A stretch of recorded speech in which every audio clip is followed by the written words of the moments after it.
Oh, hello, hello. It is Tara Alemany from Emerald Lake Books, and I'm here again with another episode of Emerald Lake Books Live. So welcome. I hope that you're all doing well and that you're staying safe and that you're healthy. We're going to be talking today about websites and whether or not an author really needs to have one. I know a lot of authors spend their time focusing on whether or not they want to build their mailing list, their social media following, and there's so many different things to be doing at the same time. And of course, all of that is supposed to lead towards selling more books. But I'm often questioned about whether or not a website really is necessary. And the most important thing that you can build when you're trying to build a business, which is what you're being when you're an author, when you're trying to build a business, you want a mailing list because the mailing list grants you permission to keep reaching out and keep in contact with people who are interested in what you have to offer. The most common place to house a mailing list is through some kind of an opt-in on your website. And I do recommend that authors have either a website and a mailing list, or at the very minimum, just a mailing list. And the reason for that is because those are the only properties that you actually own online. If you think about your Facebook group or your Facebook page, that's really at the whim of Facebook itself. And so there have been times when there have been changes to algorithms where content posted in groups and pages becomes less visible than it once was before. There have been times when somebody has woken up one morning and found out that they have lost access to their group. There can be a lot of different things, and that can happen with any of the different social media channels. There are channels that may be here today and they're gone tomorrow. I mean, I don't know. I never used MySpace, but that's always the common example used. But there have been a lot of different things that have come and gone in the time that I've been using social media. And so it's something to be mindful of is that website becomes an online presence that you are in control of. Now, the other thing is that when you build a mailing list, that's something you're in control of, but you have to be responsible for driving all the traffic to it. If you have a website, it allows you to use something called SEO, which is search engine optimization, so that people who are looking for what you've written or the kind of material that you have are going to be able to find you, and they can't find a mailing list. So to me, it's really important if you're starting out as an author to have both a website and a mailing list. Now, how complicated does the website have to be? Well, that's where it becomes very important to know what the focus of your website is going to be. You can focus the website purely on your book. It can be on your author brand. It can be on the start of a funnel. And we'll get into a little bit more about what that means later on in the discussion. But based on the focus, that will dictate what the website needs to look like and how complicated it can be. So we're going to start off with something really simple. Maybe you just want a website to be able to sell your book. And so there are a number of different what are called one-page website tools out there. And I'm going to show you a couple just so you can see what they're like. There is a company called Book Launch, which is booklaunch.io, and I will plug that in the comments at the end of the live stream. But with the Book Launch, what you can do is you can go and you can create, using one of their templates, any one of these book pages that you want. And so they're focused specifically on being able to promote you as an author, your book. But the thing is they are very templated, which means that there isn't a lot you can do to change them. But the nice thing is there's a lot of flexibility in terms of you can have a mailing list on there. You can embed a video trailer. You can use custom domains. And you don't need to know how to build a website in order to do this. You'll see they have different pricing plans depending on what's important to you. There is a free version. There's one that's $5 a month. And a lot of it comes down to what extras do you want. Custom meta tags can help with SEO optimization, but if you don't know how to optimize a website for SEO, then that's not going to help you. So, those are things that you want to think about. Do you want to have it branded with Book Launch in it or not? So, look at the details of that to see if that's suitable for you. Another one that we have used is one called Welcomely. So it's Welcomely, so WELCOM. To get to it initially, you want to go to welcomely. So it's welcome.ly is what you go to. And when you sign in, you have a dashboard that shows you some of the statistics about it. This one-page website is created using Welcomely, and it allows me to focus on the book. Once again, this is a highly templated thing, and I'll show you what the back end of it looks like in terms of how it's put together once I have go through this a little bit. But you can have a button to be able to order it and go to your sales page. You can upload a background image and tell a little bit about the book, and once again have an order button. You can give some highlights from the book. You can have some comments about the author and more information, of course, and then comes down and it ends with having the ability to put in your privacy policy link and having your copyright page, so that all of that is at the bottom. So you have all of the standard things that you need to have on a website, and it's fully functional. Clicking on any of these menu options takes you to that part of the one-page website so that you can immediately get where you want to go. And of course, you have that order button again. Now, the thing I like about welcome.ly is that you can take all of this and then easily embed it on your own website. This is the exact same page, but it is on my website, which does a couple of different things. In terms of SEO, it actually counts as traffic on my website. So when people are on here, they're actually going to be counting in the analytics, which improves my SEO. It improves my search engine optimization. The other thing that I like about it is that it is branded, so people remember that this is my brand, not somebody else's brand. So there's some different considerations here, but there's some limitations with Welcomely. This one does not allow you to add, for instance, a book trailer, which is something that people often like to see on a one-page website. So there are other options out there. Of course, I highly recommend that you go take some look around and see what works for you. The next type of website we're going to focus on is actually going to be those that are for starting a funnel. And let me just find the appropriate, there we go. So if you're starting a funnel, you may do something like Mike Michalowicz here has a single landing page for all of the bonus offers in his books. And so you start here. He actually can build his mailing list by, this is what's called a welcome mat.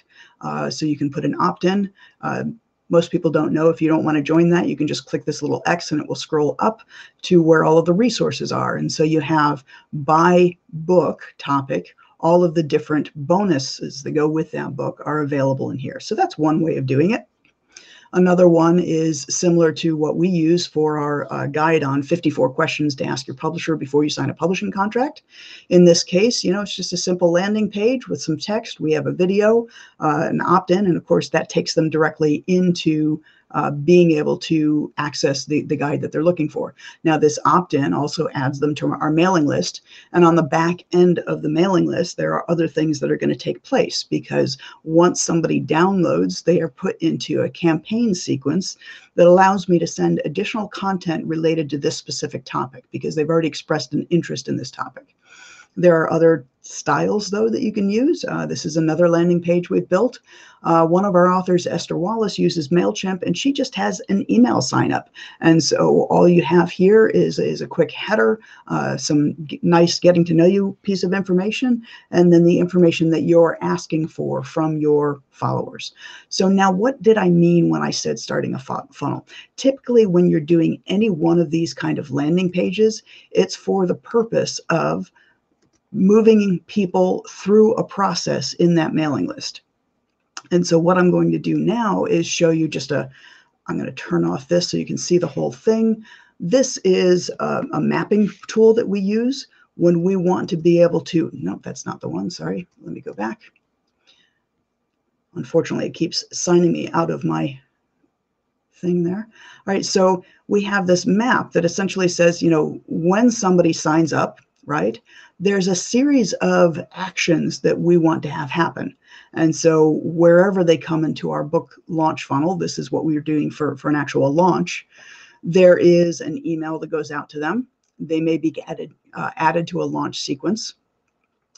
Depending on what's being asked for, maybe there's a referral, or there's a bunch of different things that can happen. And so we'll use this, for instance, if we tell people during a launch that if they send us the receipt for a printed version of the book, we will automatically send them the ebook version so they don't have to wait to start reading it, because some people like to have both.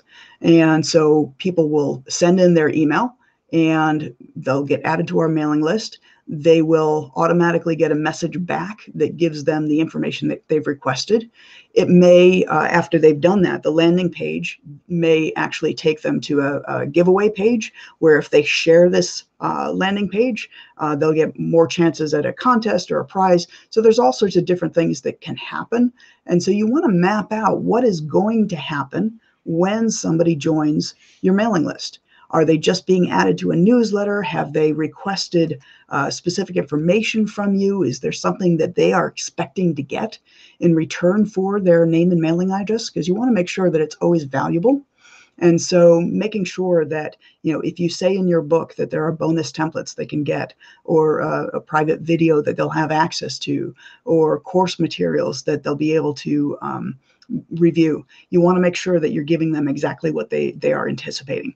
But that doesn't mean that you can't also offer them other things along the way.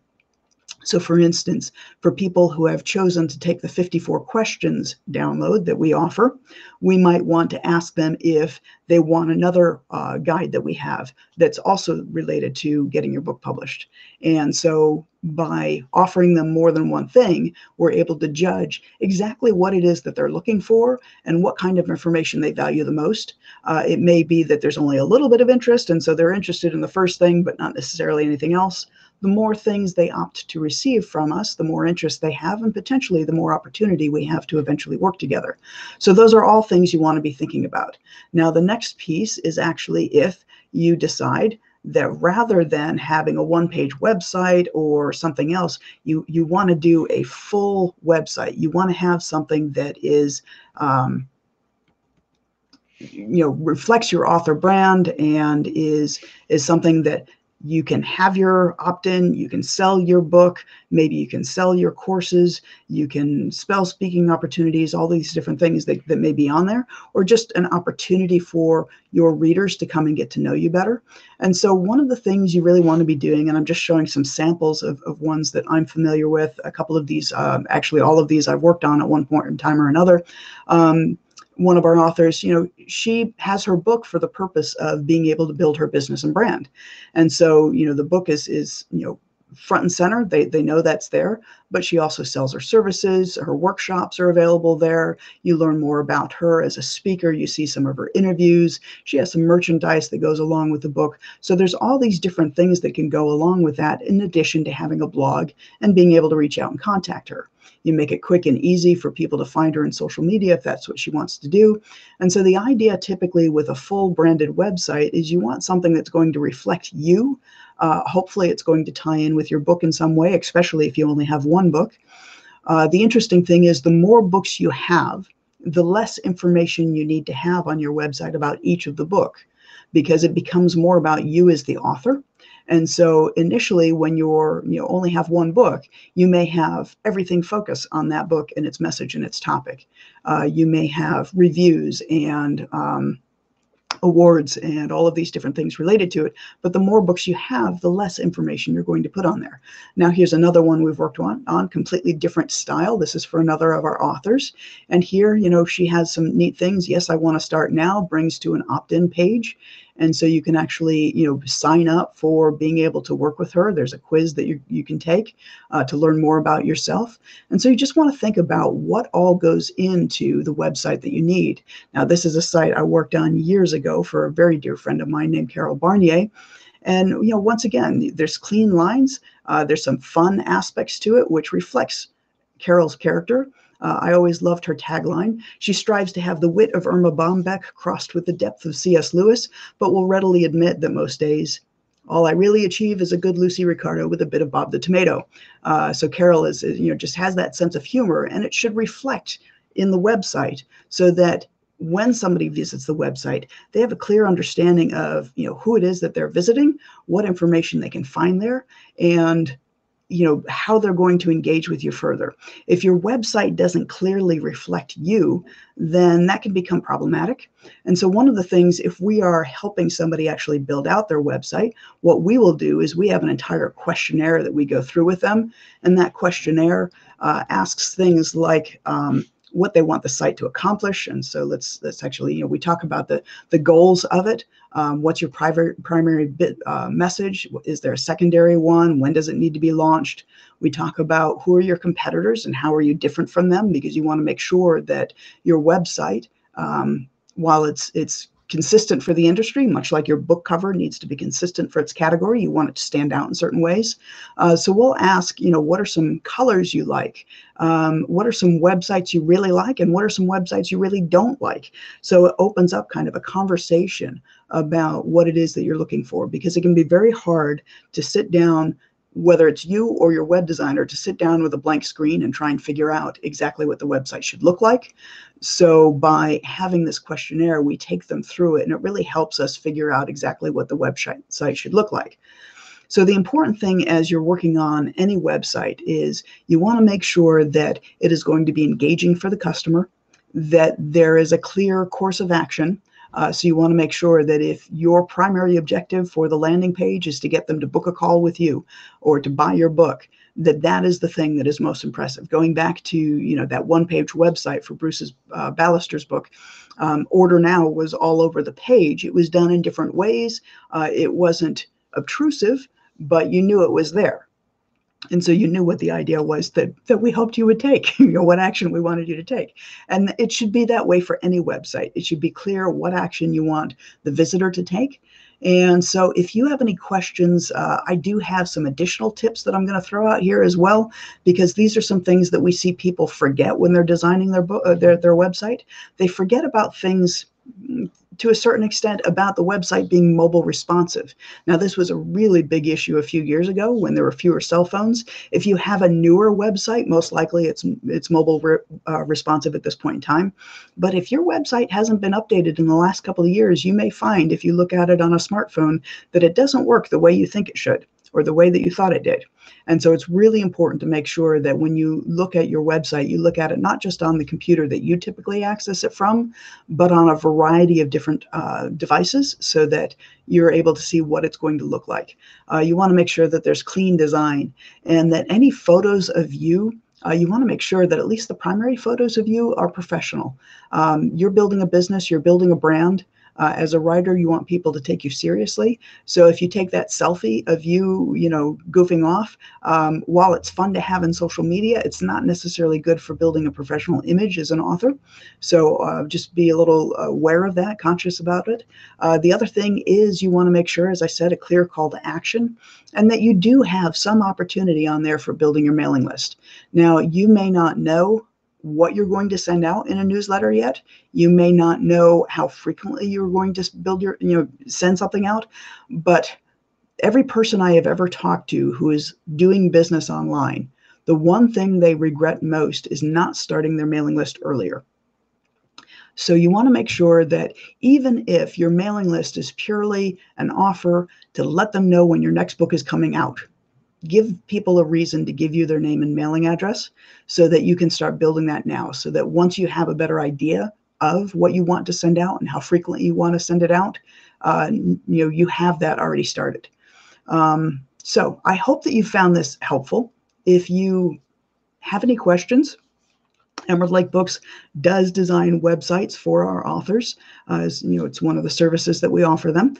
So if you are stuck on your website, you need some ideas, you need some help to get started, feel free to go ahead to our website, emeraldlakebooks.com, and get in touch with us, and we'll see what we can do to help.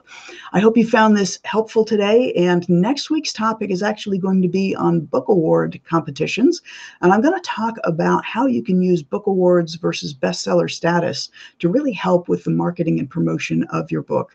A lot of people focus on wanting to become a bestseller, and the problem is that with Amazon, it is so easy to game getting a #1 position. So everybody is a bestseller. Unless you can claim to be a Wall Street Journal, New York Times, USA Today, or something along those lines bestseller, it really doesn't have a lot of merit to it.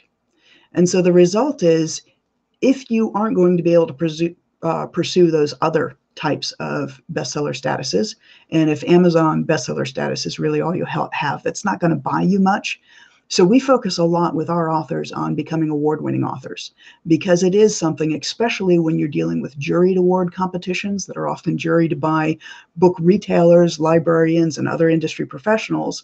Having somebody like that confirm the quality of your book can go a long way in helping you build your business, your brand, and your marketing efforts. So we're going to be talking about that. I hope you'll join us again. That'll be next Friday at 3 p.m. Eastern Time. Once again, this is Tara Alemany of Emerald Lake Books, and I do hope that you have enjoyed this information. Please leave any comments you have, and I will be sure to answer them as soon as possible. Talk soon. Have a great weekend. Bye.